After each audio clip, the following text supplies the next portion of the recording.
Yeah, as I started getting here, I started to realize, wow, man, we have like a lot of opportunity to sort of impact our kids even earlier, especially in physical education.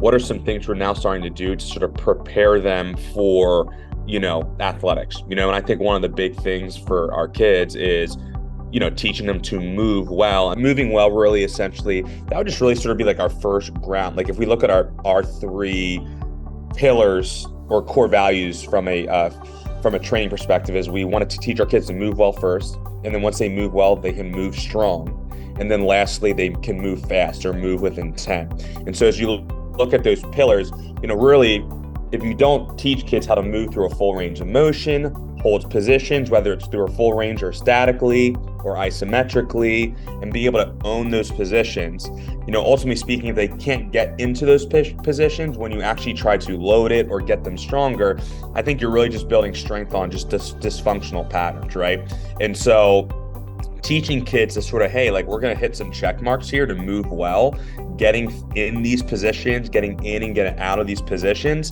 whether that's in the weight room or whether that's even through, speed and agility work, like teaching those kids foundational patterns then lays the foundation for them to actually load it and be able to handle those movements when you actually stress them a little bit more.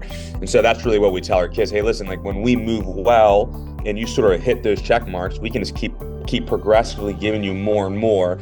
And then our main goal at that point is, now that you know how to move well, we're going to try to get you strong through that range of motion.